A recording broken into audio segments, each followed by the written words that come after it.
Boa noite, está no ar o Aparecida Debate, o nosso espaço semanal aqui na TV de Nossa Senhora, para que você se informe e também forme a sua opinião.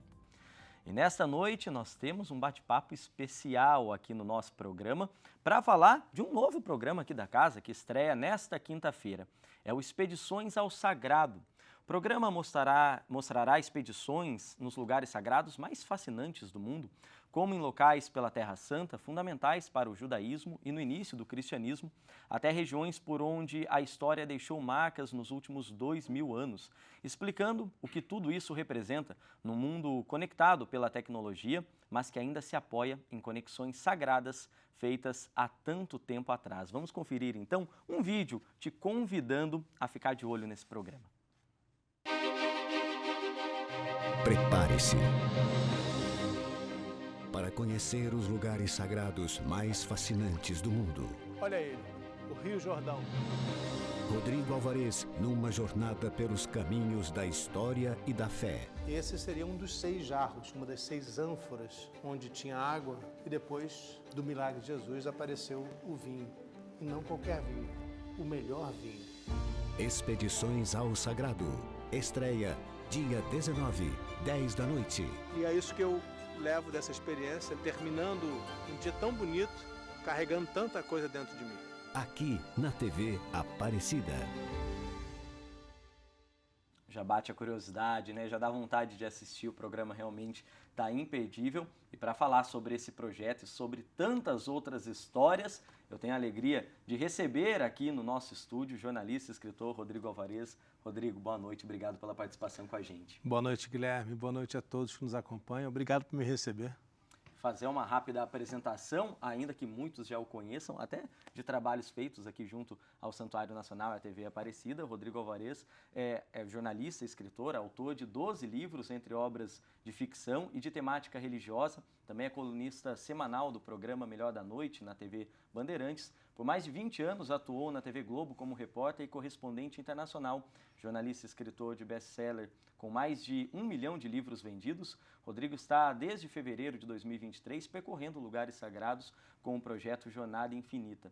Junto de sua equipe de produção, vem criando conteúdos inéditos, vídeos especiais, lives e cursos para diversas plataformas. Estará agora, então, todas as quintas e aos domingos, viu? Com uma reprise na tela da TV Aparecida. Rodrigo, uma alegria, viu? A gente poder contar com a sua participação no programa e poder contar com você aqui junto de nós na TV de Nossa Senhora. E eu queria que você começasse justamente falando um pouquinho de como foi essa iniciativa de procurar na TV Aparecida uma parceira para exibir esse projeto. Bom, primeiro obrigado por me receber mais uma vez. É uma alegria estar na TV Aparecida, não é a primeira vez, né? A TV Aparecida é uma parceira antiga, já tem muito tempo que a gente faz projetos juntos, especialmente um projeto muito bacana que nós fizemos nos 300 anos, um documentário sobre a história de Nossa Senhora Aparecida. Então é uma parceria natural. O conteúdo do Jornada Infinita é o conteúdo que fala aos espectadores da TV Aparecida. A gente está falando sobre o sagrado, a gente está falando de uma maneira um pouco diferente, talvez de outros programas, mas eu diria complementar. Por isso eu acho que cai tão bem, eu espero que as pessoas também percebam assim, porque a gente vai trazer um conteúdo histórico, um conteúdo de viagens pelos lugares sagrados. Como a gente viu aí nessa chamada, tem viagens que nos levam aos lugares onde Jesus esteve, a gente vai aos lugares onde Nossa Senhora esteve, ou relacionados a ela, e vai percorrendo esse mundo todo, na verdade, né? Mostrando aquilo que as pessoas têm muita curiosidade de saber, explicando, às vezes, histórias que não são conhecidas, não são bem compreendidas, desde as mais simples as mais complexas. Por exemplo, tem episódios gravados em Malta, né? O arquipélago de Malta, na entrada da Europa, entre a Europa e a África. Tem tanta história sobre o cristianismo ali que ninguém conhece, que eu mesmo não conhecia algumas. A gente visita, por exemplo, a ilha onde a tradição diz que foi o local do naufrágio de São Paulo, que é uma ilha que não tem acesso às pessoas, ela é fechada. E é uma ilha que só tem uma coisa nela, uma estátua maravilhosa, inclusive, uma estátua de São Paulo imensa. É uma ilha deserta, que é uma reserva preservada. Então, eu acho que esse conteúdo vai ser complementar, se juntar ao conteúdo que vocês já fazem aqui na TV Aparecida, que é um conteúdo voltado para os devotos, voltados para notícias, né, para as notícias do mundo religioso, e nós vamos trazer notícias do passado também, e de como esse passado se comunica com o presente. Que eu acho que é interessante que, ao voltar ao passado e ao conhecer melhor a história, normalmente o que as pessoas me dizem, especialmente pelos livros, é que elas reforçam a fé, elas reforçam a devoção quando elas entendem a história. Então, o Projeto Jornada Infinita é um pouco isso. A gente viaja pelo mundo juntos e vai conhecendo a história da religião, a história das conexões do ser humano com o sagrado. E, Rodrigo, você falou desse trabalho de conhecer a história, de falar mais da história com as pessoas, com o público. Eu imagino que é um trabalho complexo, né? Porque a gente está falando também de histórias que aconteceram há milhares de anos e que têm relatos da tradição oral, da cultura, muitos escritos através dos livros da Bíblia, mas que também houveram traduções ao longo do tempo. Então, por exemplo, a gente está vendo algumas imagens aqui, o pessoal de casa está acompanhando. No Jornada Infinita me chamou a atenção o episódio, o vídeo em que você fala sobre aquela passagem bíblica onde Jesus teria andado sobre as águas para encontrar os discípulos. E eu gostei muito da sua explicação de perceber como, às vezes, uma interpretação diferente numa tradução poderia levar as pessoas a falarem isso não aconteceu. Mas aí você destaca um trecho, poxa, aqui está uma prova, através da Bíblia, de que realmente foi necessário que Jesus e Pedro andassem sobre a água. Queria que você falasse um pouquinho sobre como é que é esse trabalho de conseguir levantar informações para falar dessa história. É um trabalho constante, porque parte da pesquisa que eu faço há muitos anos já para escrever os livros, e depois eu continuo essa pesquisa. Então, o próprio livro Aparecida que a gente tem aqui, ele já é uma versão nova que traz conteúdos novos com relação à primeira edição de 2014, porque eu voltei a pesquisar, eu senti necessidade de preencher uma lacuna que eu tinha encontrado, que era algo que nunca tinha me satisfeito. Eu ficava sempre me perguntando, está faltando uma explicação sobre 10 anos, onde ficou a imagem logo depois que saiu da água. Está errado, alguma coisa não está completa. Então eu voltei a pesquisar e encontrei essa informação aqui nos arquivos da Cúria Metropolitana, que nos leva a um papel fundamental de Silvana da Rocha, um papel que não estava bem esclarecido, né? A gente sempre ouviu falar de Mãe Silvana, Silvana da Rocha, tudo bem, Milagre das Velas, mas quem era ela? Por que ela estava com a imagem? Você concorda que era um período nebuloso, né? Como é que ela ficou com a Silvana? Quem afinal era ela? E quando a gente descobre, é um encanto, né? Então, isso vale para tudo, não vale só para a história de Nossa Senhora Aparecida, vale para a história de Jesus. Quando a gente estuda os evangelhos, quando a gente começa realmente a ler, a comparar um evangelho com o outro, ir aos lugares sagrados, entender geograficamente onde as coisas aconteceram. Eu acho muito importante também contextualizar. Então, sempre a gente vai em expedições, quando voltar num lugar, voltar num milagre, num acontecimento, explicar que época era aquela, por que tinha um problema com os romanos, qual era a questão, por que estavam perseguindo Jesus, quem são os fariseus, quem são os saduceus, quem foi que condenou Jesus afinal, ou quem era João Batista exatamente? Qual era a origem de João Batista? Ah, ele foi essênio, então. Agora tem uma descoberta recente sobre pergaminhos do Mar Morto. Então, João Batista pertenceu a uma seita judaica antes de pregar no Rio Jordão. Então, vamos conhecer essa seita judaica. A gente vai ter um episódio que vai falar sobre os essênios, para entender algo que tem muito a ver com o cristianismo. E a gente não sabe. Mas quando a gente pesquisa e conhece a história, tudo parece que vai tirando uma nuvem da nossa frente e a gente entende com muito mais clareza. Até algumas falas de Jesus ficam mais explicadas quando você entende que ele teve uma relação muito forte com João Batista e que teve uma relação muito forte com uma seita judaica. Seita não quer dizer uma coisa ruim, não. Hoje em dia essa palavra ficou meio com um sentido negativo, né? Seita é só uma divisão, né? Uma divisão que existia. Existiam 3 seitas na época, fariseus, saduceus e essênios. Jesus tinha muita semelhança com o pensamento dos essênios. Aquilo que ele pregava de alguma maneira se relaciona com o que os essênios pregavam e o que o João Batista pregava. Então, quando a gente vai entendendo isso, vai clareando. A gente vai entendendo por que os fariseus perseguem Jesus, por que Jesus diz determinadas coisas, por que depois, como é que é a formação da primeira comunidade cristã com São Pedro. E também tem a presença de Tiago, que está apresentado nos evangelhos como irmão de Jesus. Tiago é importantíssimo na formação das primeiras comunidades cristãs. Como é que é como é que são as regras dessa comunidade? Eles começam, por exemplo, a pedir aos cristãos que deixem para trás as propriedades, que se juntem ao grupo, que não carreguem nada com eles. Tem um episódio de Safira e Ananias, né, que vendem a propriedade. Por que isso acontece? Quando você vai lá e entende a origem, você entende que tem uma relação com algo que acontecia naquela época. A tradição do cristianismo começa a partir de uma tradição judaica. Então, nas expedições, a gente vai falar muito também de judaísmo. Por exemplo, a gente visita o Monte Sodoma para explicar por que Deus mandou destruir Sodoma, afinal. Então, a gente volta no episódio. Vamos a Massada, entender um episódio que é posterior ao tempo de Jesus, mas que quando a gente estuda, aconteceu no ano 72, ou seja, uns 40 depois da crucificação de Jesus, a gente entende que o episódio de Massada está relacionado à história de Jesus. Está relacionado, talvez, à história de Judas Iscariotes. E que talvez Judas fosse um sicário, que era um grupo de revoltosos. É uma linha de pesquisa histórica muito forte hoje, né? Uma tese que existe de Judas ter sido um sicário. Daí também toda a questão da traição, a questão de ser mais radicalizado. E por aí vai. Quando a gente vai para a história, é tanto assunto que a gente vai entrando e vai puxando o fio e sempre a gente chega ao sagrado. Esse que é o interessante. A gente sempre vai chegar na origem da fé e no destino também está a devoção e a fé.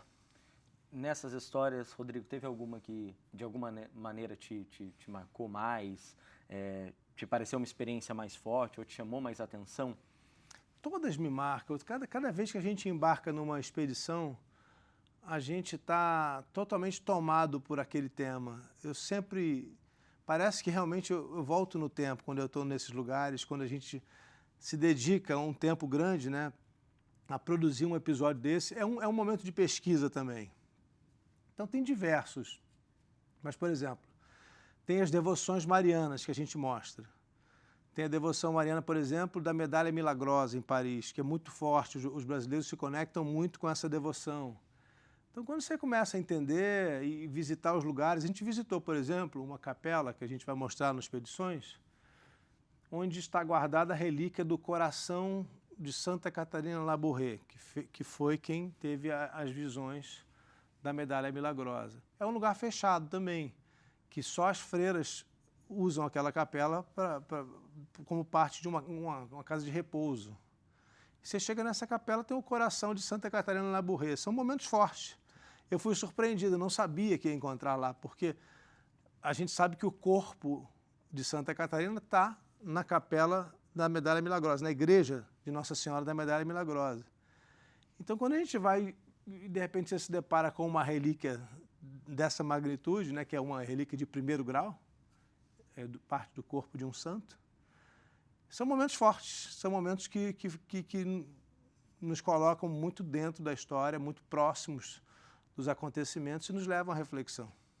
E você falou uma coisa que me chamou a atenção, a gente pensar, refletir nisso também. Claro que a gente vê um material televisivo, uma produção audiovisual e com todos os cuidados que você e sua equipe fazem para que seja um material agradável, mas então o clima é esse mesmo também. Enquanto você está em gravação, você não está só passando para a gente, mas você também está pesquisando para o seu trabalho, né? O tempo todo.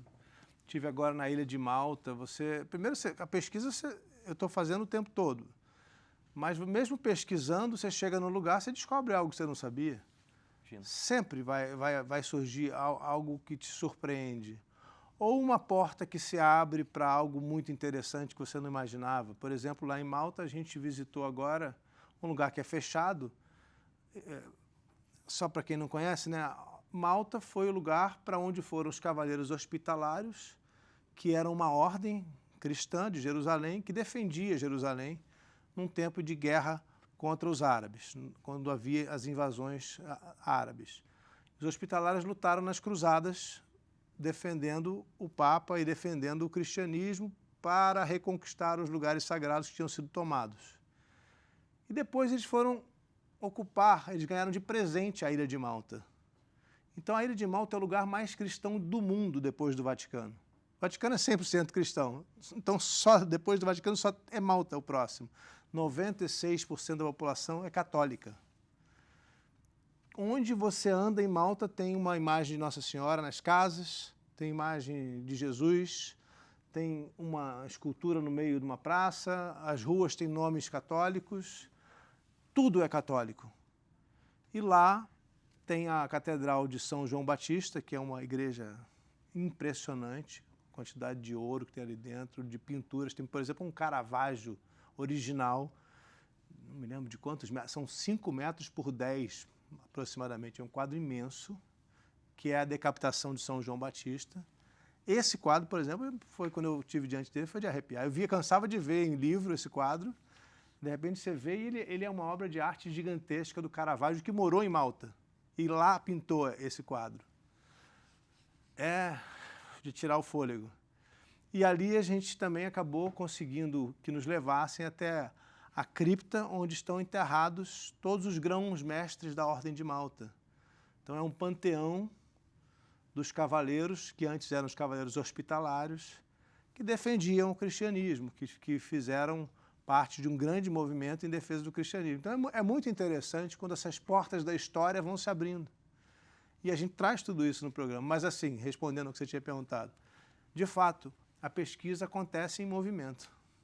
E, Rodrigo, no programa você comentava com a gente agora de que teremos também a Aparecida, a devoção mariana, como parte do programa. Já no primeiro programa, a gente fala de bodas de Caná. Porque, naturalmente, acho que é uma dúvida ou uma questionamento que vai surgindo para quem nos acompanha, para o telespectador da TV Aparecida, que pode não ter tido a experiência de conhecer esses lugares e vai poder conhecer através do programa, mas talvez ficar aquela sensação, né? Será que tem algo que conecta a gente aqui, a história que a gente conhece aqui, o que eu sinto quando estou no santuário com esses locais? Então, queria saber de você, o sagrado, claro que tem suas diferenças históricas, culturais, mas uma expedição ao sagrado aqui em Aparecida ou em Jerusalém, ela tem suas conexões? Todas eu acho que se conectam. Primeiro, voltando ao conceito do projeto Jornada Infinita, que foi o início de tudo isso, a ideia é realmente buscar as conexões do ser humano com o divino, onde quer que elas estejam. Eu tenho um interesse muito grande também pela fé que é diferente da que a gente tem. Eu quero conhecer a fé das outras pessoas, eu quero conhecer outras religiões também. Então a gente tem um conteúdo que é mais de 90% sobre o cristianismo, mas tem uma parte que fala de outras religiões. Por exemplo, nós vamos entender um pouco sobre o Islã. Tem um episódio sobre o Islã.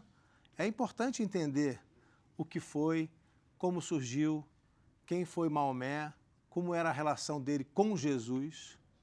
Havia um grande respeito, né? O Alcorão menciona Nossa Senhora mais do que menciona Maomé. Então vamos entender por que existe essa conexão, vamos conhecer essa religião. E o tempo todo, sobre a conexão que você me pergunta, sobre a conexão com os espectadores da TV Aparecida, com as pessoas que estão aqui no santuário, que vêm ao santuário todo ano, ou sempre que podem, a gente vai falar muito de devoção mariana. Primeiro, eu acho que toda vez que eu falo de Jesus, eu estou falando de Nossa Senhora também. Então, a gente tem muitos episódios sobre a história de Jesus e dos apóstolos. Em Malta, por exemplo, é um lugar onde São Paulo deixou uma marca profunda. Então, é um país que tem... o padroeiro é São Paulo, eles têm 3 padroeiros. São Paulo, São João Batista e Santa Ágata. Vamos contar a história de Santa Ágata também. Então, tudo se conecta no final. E a gente traz, por exemplo, tem um episódio sobre... Quando eu falo episódio, na verdade, às vezes um programa tem 2 capítulos. Nesse primeiro programa, a gente tem 3 capítulos. Tem o Rio Jordão, o batismo de Jesus, o milagre de Jesus caminhando sobre as águas, gravado lá na Galileia, e tem Bodas de Caná, gravado em Paris e em Caná da Galileia, porque em Paris tem um quadro mais importante sobre as Bodas de Caná. Então, a gente vai até lá mostrar essa pintura magnífica, que é o maior quadro do Museu do Louvre, tem 67 metros quadrados. É maior do que uma casa, às vezes, é o tamanho de um apartamento, né? É um quadro gigantesco, cheio de detalhes muito ricos. Claro que está lá Nossa Senhora, está lá Jesus, tem a história toda do milagre contada numa única imagem. Então a gente tem, isso é o primeiro episódio. No segundo, acho que já no segundo episódio, nós vamos falar sobre uma igreja da França que guarda uma relíquia que a tradição diz ter sido o véu de Nossa Senhora. O verdadeiro tecido que estava sobre o corpo dela no momento da Anunciação. Há uma dúvida se foi no momento da Anunciação, porque outra tradição diz que foi no momento do nascimento de Jesus. Seja qual for, é uma conexão muito forte. Sim. As tradições nem sempre se confirmam, historicamente. Talvez seja, talvez não seja o véu verdadeiro, mas isso nós não temos hoje condição de saber, faz muito tempo. Mas o que é importante é que há uma devoção de mais de 1000 anos que leva os cristãos até esse lugar, que faz parte, inclusive, do caminho de Santiago. Então, tudo vai se conectando. Nós estamos falando do véu de Nossa Senhora, estamos falando de Aparecida. Não, afinal de contas, Nossa Senhora é sempre Nossa Senhora, seja qual for a denominação. A medalha milagrosa, a gente tem também um episódio sobre Santa Bernadette, que foi a vidente de Lourdes, que teve, aliás, essa imagem que a gente está vendo agora, gravada em Nevers, na França, né, onde tem o santuário de Santa Bernadette, onde está o corpo de Santa Bernadette. A gente traz muitas relíquias também, vamos mostrar muitas relíquias cristãs ali. A gente está vendo nesse momento ali, ó, o corpo de Santa Bernadette. Então a conexão é o tempo todo. E tem episódio gravado aqui em Aparecida, claro. A gente estava gravando essa semana aqui um episódio do Expedições. Então, certamente teremos muitos conteúdos para mostrar para quem está em casa. Eu quero falar um pouquinho mais com você, Rodrigo, justamente sobre algumas histórias que você pôde conhecer ao longo desses trabalhos de pesquisa e dessas expedições. Como você disse, sua história aqui com a Aparecida começa um tempo antes também. A gente vai falar um pouquinho mais. Estamos de volta com a Aparecida Debate nessa noite, tendo a alegria de receber Rodrigo Alvarez, jornalista e escritor aqui, falando com a gente sobre o novo programa na TV Aparecida, Expedições ao Sagrado, mas também para falar um pouquinho de outras experiências que ele teve em sua trajetória e também em suas pesquisas sobre a história do cristianismo. Rodrigo, agora eu queria que a gente até aproveitasse que no bloco anterior a gente estava falando um pouco sobre a devoção mariana, sobre histórias ligadas ao Santuário Nacional de Aparecida, ao encontro da imagem de Nossa Senhora Aparecida. Você citou um nome lá no primeiro bloco, de Dona Silvana da Rocha. A gente conhece esse nome pela própria história aqui da cidade. Quando a gente fala, você citou, é um milagre que é muitas vezes difundido entre as pessoas, que é o milagre das velas. Mas você no domingo fez aqui na TV Aparecida uma live falando mais sobre ela como a guardiã de Aparecida, né? Para quem não acompanhou esse programa no domingo, eu queria que você ajudasse a gente a recontar um pouquinho dessa história, então, de Dona Silvana. Guilherme, eu adoro essa história porque ela explica muito sobre devoção à Nossa Senhora de uma maneira que eu acho que é muito importante as pessoas conhecerem. Acho que tinha que ter uma escultura bem grande dedicada a Silvana da Rocha. Comecemos uma campanha a partir de Vamos agora. Começar? Então, vamos. Uma campanha para esculpirem uma imagem de Silvana da Rocha com a imagem de Aparecida, porque a gente tem que pensar que a pesquisa histórica, que hoje a gente pode dizer com toda certeza de que a primeira guardiã de Nossa Senhora foi uma mulher e foi Silvana da Rocha. O que acontece? O relato dos padres jesuítas que vieram aqui entender o que estava acontecendo para relatar essa devoção nova que tinha surgido em 1748, por alguma razão tem uma lacuna nesse relato.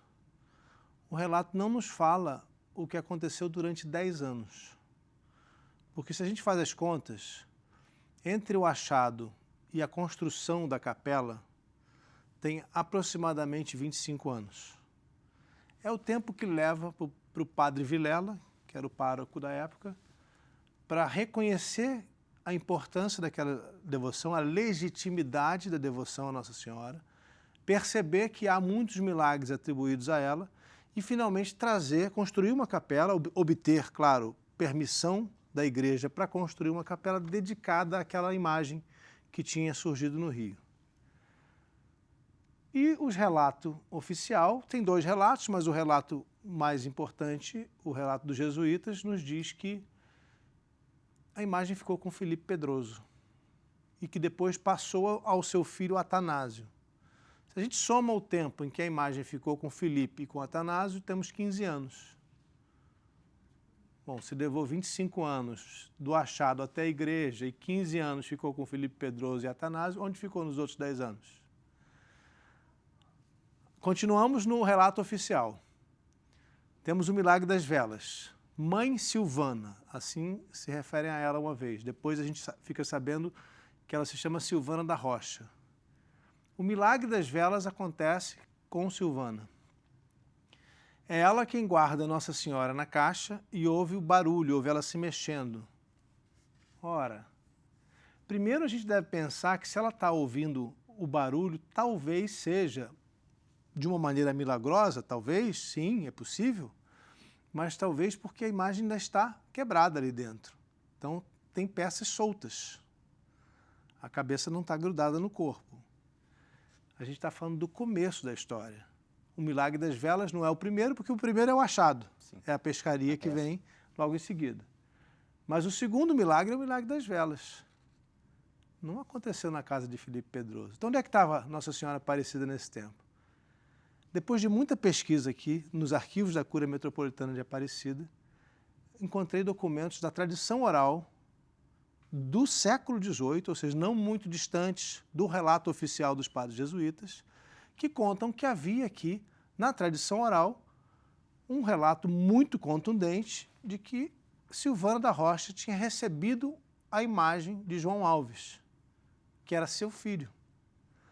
Agora eu pergunto a você, como é que a gente explica para os devotos que João Alves encontrou a imagem e não ficou com ela? Ele não era católico? Claro que ele era. Parece... Naturalmente a gente pensaria isso, né? Ele vai encontrar, um deles vai ficar com a imagem. Se ele encontrou, ele iria ficar. Não, ficou, já tem uma estranheza. Ele encontra, mas quem fica é o outro pescador? Está faltando um pedaço aqui. Por que destacaram tanto que ele que encontrou? Se ele encontrou, o mais provável é que tenha ficado com ele. Depois a gente descobre, então, por esses documentos daquela época, muito próximos do achado, que a tradição oral nos explica que João Alves era filho de Silvana da Rocha, que trouxe, sim, a imagem para casa e pediu à mãe que cuidasse dela. Então, a gente tem já, no primeiro momento, a mãe do pescador cuidando da mãe Aparecida. Não faz muito mais sentido, não só de maneira histórica e factual, como de maneira simbólica, sim, que seja a mãe cuidando da mãe. Mas é uma realidade que os documentos históricos nos mostram. Então, e olha que interessante, sabe o que diz o documento? Que ela ficou em poder de Silvana da Rocha por 10 anos. Era aquele espaço que faltava. Fecha exatamente o tempo que não estava explicado. Então, hoje não há a menor dúvida. João Alves pescou a cabeça e o corpo, levou para casa, deu para sua mãe cuidar. Depois de um tempo, provavelmente, Silvana pode ter falecido, ou pode até ter havido um acordo ali naquela pescaria. Olha, vai ficar um tempo na minha casa, mas depois eu passo para vocês. Por alguma razão, passaram para a família Pedroso, que era a família do outro pescador. Faz todo sentido. Não fazia sentido a história de antes, quando você tem João Alves abrindo mão da imagem milagrosa, passando para Felipe Pedroso. E o milagre acontecendo na casa de alguém que a gente não sabe quem é, Silvana da Rocha. Se a gente sabe que ela é mãe de João Alves, está tudo explicado. E a história, Rodrigo Alvarez, a gente conhece muito o trabalho de Maria Helena Chartuni quando foi responsável pelo restauro da imagem de Nossa Senhora Aparecida depois daquele atentado. A gente pode dizer que Silvana foi a primeira restauradora da imagem de Nossa Senhora? Foi ela responsável? Sem dúvida nenhuma, sem dúvida nenhuma. Silvana usou cera de abelha para juntar a cabecinha teimosa que não ficava grudada no corpo. Tanto que a gente tem aqui no Museu do Santuário, eu recomendo todo mundo visitar o museu. O museu tem peças incríveis que nos ajudam a entender. Tem ali uma réplica feita antes do restauro, antes do atentado de 1978, que mostra ainda uma colinha aqui no pescoço. sem cabelo, né? A gente sabe que ela estava sem cabelinho, que o cabelo quebrou e ninguém vai achar os pedacinhos pequenos do cabelo no rio. Ele achou a cabeça e o corpo. Então aqui no museu tem uma imagem que é uma réplica que a gente pode ver como era antes do restauro, como era quando Silvano da Rocha juntou ali a cabeça ao corpo. Depois foram tantas tentativas, usaram cimento, usaram todo tipo de cola, nunca deu certo. Ela sempre quebrava, até que no restauro de Maria Helena, os padres, na época, Padre Fré, Padre Isidro, que era o reitor do santuário, decidiram, não, vamos fazer uma coisa, vamos consertar direito esse pescoço para ele não quebrar mais. Então Maria Helena usou, também estava toda quebrada, coitadinha, estava destruída, Maria Helena Chartuni usou uma cola argentina, que era a cola que ela entendeu que funcionava melhor, porque demorava a fixar, então ela tinha tempo de ir arrumando enquanto a cola ia grudando.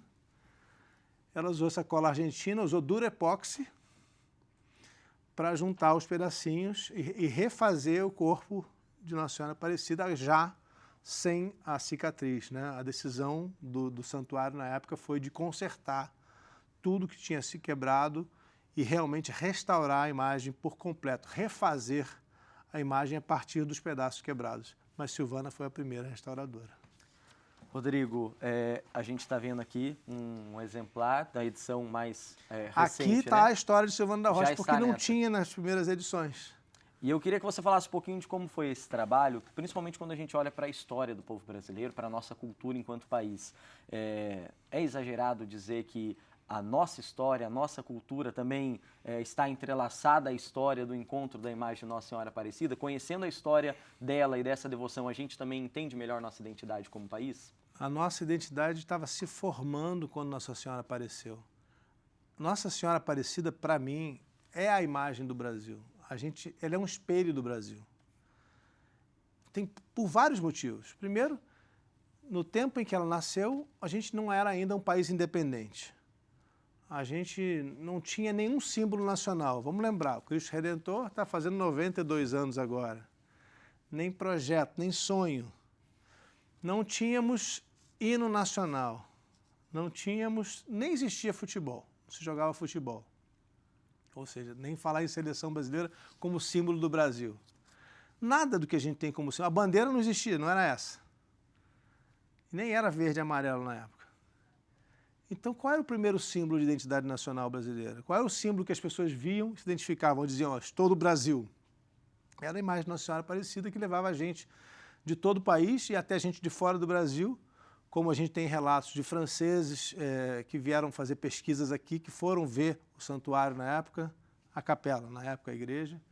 Tem alguns franceses, Saint-Hilaire teve aqui, Debré, alguns tiveram e viram a imagem de Nossa Senhora. Então ela atraía pessoas do mundo inteiro e era já uma imagem do Brasil. E mais do que tudo, existe uma transformação que acontece em Nossa Senhora, que é só histórica, não tem nada a ver com a questão devocional, é uma transformação histórica que é muito importante, que ela nasceu em 1650 aproximadamente, a gente calcula que ela foi esculpida pelo tipo de obra de arte que é, para ser uma Nossa Senhora portuguesa, para ser Nossa Senhora da Conceição, que era padroeira de Portugal e das colônias, inclusive do Brasil. Então a nossa padroeira na época era Nossa Senhora da Conceição. Então ela já nasceu padroeira, só que de Portugal e das colônias. Nasceu branca, porque era pintada. Maria Helena encontrou, inclusive, Maria Helena Chartuni encontrou restos de pintura, como outras pesquisas feitas antes também encontraram. Tinha uma cor azul, os primeiros padres identificaram, que é a cor usada em Nossa Senhora. A gente sabe que o azul está associado às virtudes celestiais de Nossa Senhora. Tinha também vermelho, e provavelmente o creme que se encontra ali é da pele branca, porque era uma Nossa Senhora portuguesa. E ela se tornou negra. Como o povo brasileiro, a imagem de Nossa Senhora Aparecida também é uma mistura de diferentes origens. Nós somos formados pelos negros que vieram da África, pelos indígenas que estavam aqui, pelos europeus, portugueses, espanhóis, holandeses, todos que vieram para cá. E Nossa Senhora Aparecida também é isso. Ela também é uma imagem que é uma união de diversas origens. Ela se transformou, ela se fez brasileira. E aí mereceu, depois, em 1930, com o decreto assinado pelo Papa Pio XI, se tornar a padroeira do Brasil. E a gente percebe, você também tinha falado anteriormente, quando a gente olha para alguns fatos históricos, a gente percebe a história acontecendo, aquilo ajuda a gente a entender a história, mas a gente também percebe essa força de algo maior, né? Acho que esse exemplo que você deu, por exemplo, da própria história, da imagem em si de Nossa Senhora Aparecida, uma imagem portuguesa, numa colônia portuguesa e que, enfim, tem uma história de muitas lutas também, muitos sofrimentos por conta dessa colonização, e aí vira uma imagem mais brasileira do que nunca, né? Acho que isso também ajuda a gente a entender o quanto tem uma dimensão espiritual e de fé ali, né? E a dimensão espiritual também é importante, a gente falou de Silvana da Rocha, é uma devoção muito genuína. Você não tem uma imposição, ninguém disse ao brasileiro para venerar a imagem, para considerar essa imagem milagrosa. Ela nasceu na casa da mãe de um pescador, de uma cidade que era desimportante na época, não tinha nada aqui. Era um lugar de passagem. Notícia que a gente tem aqui era do governador famoso Conde de Assumar, passando por aqui, degolando pessoas. Ele vinha botar ordem. Isso era um mato. Tinha um vilarejo pequeno aqui. Então, no meio do nada no Brasil, surge a imagem que passa a ser a imagem que representa o Brasil. Então, e nesse momento já, você tem a devoção imensa de Silvana da Rocha e dos vizinhos que ela convida para rezar na casa dela. Então, essa devoção que a gente vê aqui no Santuário de Aparecida hoje, já estava nascendo naquele dia. No dia que a imagem foi colada com a cera de abelha e foi colocada no altar com velas, não tinha luz elétrica na época, é bom lembrar, começou a devoção exatamente como a gente conhece hoje. E não mudou muito.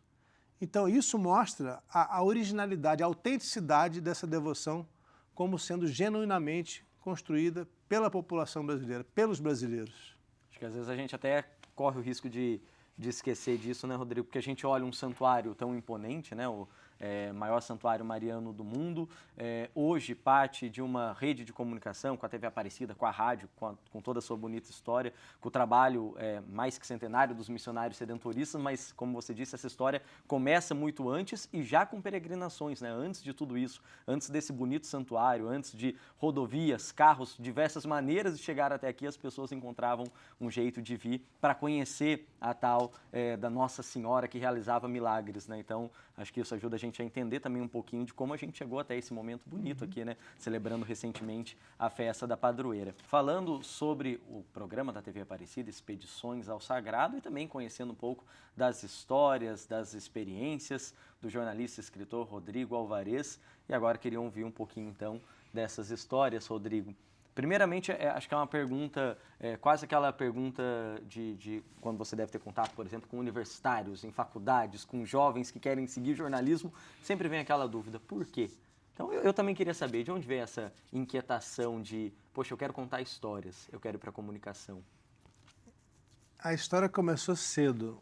Primeiro, eu acho que a minha primeira influência foi um frei espanhol, Frei Leodoro, que era do meu colégio, que nos dava aulas de religião e era muito bom contador de histórias. Então, eu acho que eu guardo dele uma semente. Contava, claro, histórias dos evangelhos.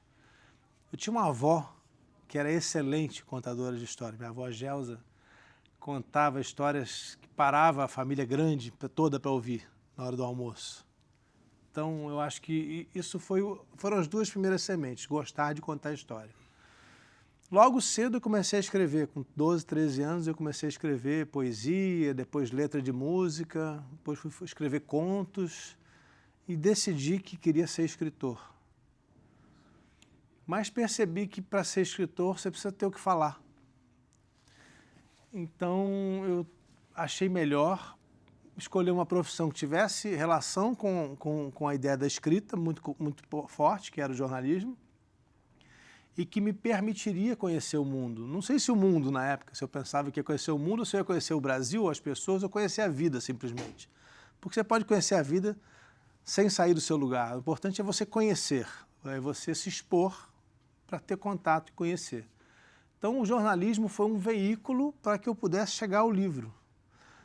Pode parecer estranho, né? Porque eu continuo fazendo o que a gente ainda chama de televisão, porque também a internet hoje, tudo se mistura, né? Então, continuo fazendo conteúdos audiovisuais, mas a minha primeira paixão e a paixão mais profunda sempre foi a escrita. A leitura e a escrita. E tudo que eu fiz foi para me tornar escritor. Eu queria ter conteúdo, porque a gente está num mundo hoje de muito conteúdo vazio. Né? A gente vê muita internet, tem conteúdos bons, claro, mas tem uma grande maioria de conteúdo vazio, porque as pessoas acham que é só sair falando, falar bem. Não é falar bem. O importante é saber o que você vai falar.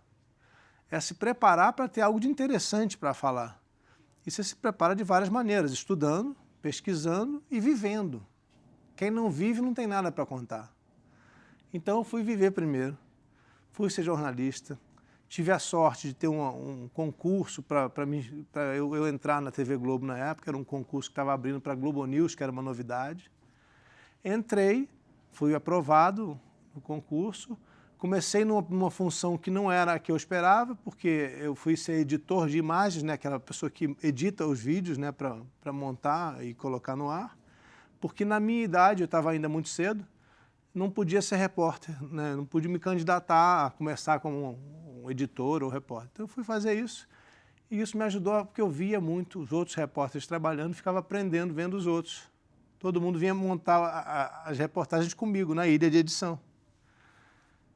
E daí eu fui me desenvolvendo na televisão e sempre pensando, quando é que eu volto para o livro? Até que teve uma primeira experiência, eu vivi um momento muito marcante, que foi a eleição de Barack Obama nos Estados Unidos, a primeira eleição de um presidente negro, em 2008, e resolvi que era o momento de escrever, contar aquela história que eu tinha vivido. Eu percorri o país inteiro de carro para entender os diferentes americanos, como é que eles viam um negro chegando à presidência. Depois eu escrevi um livro sobre o Haiti, o terremoto trágico em 2010. E o terceiro livro foi o livro sobre Nossa Senhora Aparecida, mas foi uma grande mudança, porque eu disse, agora, eu não quero mais escrever um livro sobre o que eu já vivi. Eu quero criar um conteúdo novo, importante, para contar uma grande história. E eu estava muito interessado na história de Nossa Senhora Aparecida, achava que além daquilo que se conhecia, tinha mais coisa para contar. Então eu disse, agora eu vou investir um tempo para a pesquisa do livro, não só vou relatar o que eu já vivi. E depois de 4 anos de pesquisa, eu escrevi Aparecida. E esse livro foi que realmente consolidou a minha carreira de escritor, porque foi um livro de muito alcance, ele correu o Brasil todo, né? Muita gente leu e continua lendo esse livro.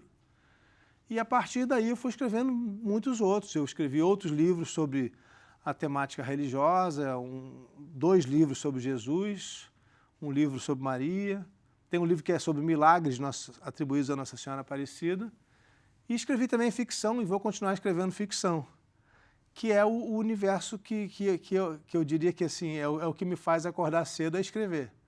Então eu gosto de acordar cedo, muito cedo, só cedo eu sei escrever, então 5h30 da manhã, se eu puder, é o melhor horário.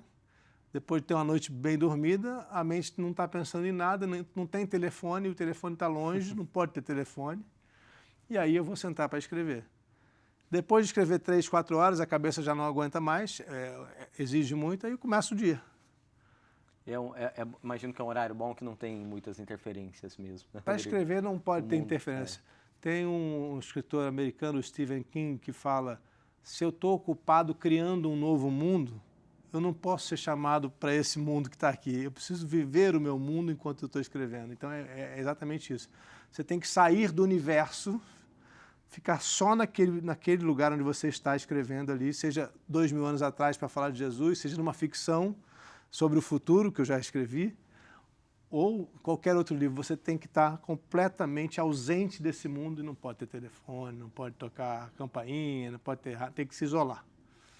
Rodrigo, agora queria aproveitar a oportunidade, naturalmente, de pedir para você comentar com a gente um cenário que a gente até queria que fosse obra de ficção, mas é mais real do que nunca, que é, mais uma vez, esse cenário de conflito que a gente vê entre Israel e Palestina, no território palestino. Você teve essa experiência de visitar esses locais sagrados. Você falou até a própria série vai falar sobre o Islã e também sobre o judaísmo e o cristianismo. O cenário a gente vem acompanhando, vem atualizando nos nossos telejornais, trazendo comentários sobre política internacional. Queria saber de uma vivência de quem conheceu esse lado da fé, porque a gente fala, por exemplo, de, entre outras disputas, uma disputa que ela não é religiosa, mas que ela envolve território sagrado para as duas religiões, por exemplo. Você, de coração mesmo, acredita que é possível a gente chegar um dia num diálogo, a gente entender que é possível dois povos viverem naquele mesmo local? Meu coração acredita, minha mente não. Racionalmente, eu não consigo enxergar. A gente está vendo já 75 anos de inimizade entre vizinhos. Você sabe que, historicamente, a pior inimizade que existe é entre vizinhos, né? Se o teu vizinho joga lixo no seu terreno, você vai ficar com uma raiva dele que nunca vai passar e vai começar você a jogar no dele e isso nunca termina, né? A guerra entre vizinhos é a pior que pode existir. E essa guerra é fruto de uma resolução da ONU em 1947, inclusive o brasileiro Oswaldo Aranha era o presidente, uma decisão acertada de criar um Estado para o povo judeu que tinha sido dizimado, né, no Holocausto de Hitler. Uma decisão acertada que não foi bem implementada, não terminaram de maneira correta a resolução da criação do Estado de Israel e deixaram os árabes insatisfeitos. E os árabes insatisfeitos não aceitaram Israel e isso continua até hoje. Tem momentos em que o mundo dá mais atenção, tem momentos em que o mundo faz questão de se esquecer da causa palestina, mas ela existe e ela é uma causa humanitária muito grave. Você tem um povo que perdeu sua terra, foi exilado na própria terra e tenta construir um Estado com o que pode. E você tem hoje um grupo que o governo brasileiro não qualifica como terrorista, porque a ONU não qualifica como terrorista, o Hamas, mas que evidentemente está usando de práticas terroristas para atacar Israel, para voltar a chamar atenção para a causa palestina e para tentar infligir uma grande derrota aos inimigos que são muito mais poderosos que ele. A realidade é, os palestinos nunca terão condição de lutar contra a força de Israel, que é uma superpotência que vem apoiada pelos Estados Unidos, com muita força e dinheiro e apoio militar também. Então, o que a gente vai ver é, provavelmente, os palestinos vão um dia ter que sair dali e ser abrigados em outro lugar, como já acontece com muitos deles que foram para a vizinha Jordânia, mas não tem muitos países dispostos a receber 6 milhões de pessoas, é muito difícil. Ou a gente vai ver o que já está acontecendo, é que lentamente esse povo provavelmente vai desaparecer. Quem puder migrar vai para outros países, vai fazer a vida em outros lugares e aos poucos, o mais provável é a gente ver daqui a talvez 50 anos não existir mais um território palestino e sim aquilo tudo provavelmente vai se transformar. Eu estou falando, não é o que eu desejo, não é o que eu acho certo, é o que me parece que vai acontecer, porque está acontecendo isso. E nesse momento, com essa guerra, a gente vai ver agora, em breve vai começar uma ocupação de Israel, do território de Gaza, que começa com uma invasão terrestre e que provavelmente vai terminar com a eliminação completa do Hamas para que nunca mais volte a acontecer essa tragédia que aconteceu agora para Israel no dia 7 de outubro. Então não tem futuro otimista para essa região.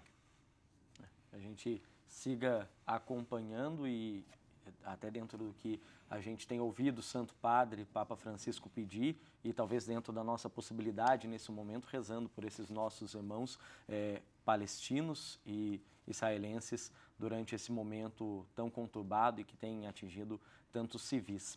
Bem, a gente vai encerrando aqui o nosso Aparecida Debate nesta semana. Quero agradecer imensamente a participação do Rodrigo Alvarez e reforçar o convite para você que está em casa, viu? Vamos lembrar, então, a partir dessa quinta-feira, às 10 horas da noite, começam Expedições ao Sagrado, com reapresentação aos domingos, uma reprise, então, para você assistir no horário um pouco mais cedo, às 10 para 5 da tarde. Rodrigo, obrigado pela participação com a gente aqui no Aparecida Debate, viu? Obrigado, Guilherme. Deixa eu convidar todo mundo, né? Faltam 2 dias para a estreia. Nessa quinta-feira, gente, 10 da noite. Anota na agenda aí, se prepara, porque a gente vai começar a viajar pelo mundo do sagrado. A gente se vê. Rodrigo, brigadão, viu? Pela Prazer estar com participação você a aqui. gente. Seja sempre bem-vindo, viu? Agora, obrigado. mais do que nunca, é de casa. Obrigado.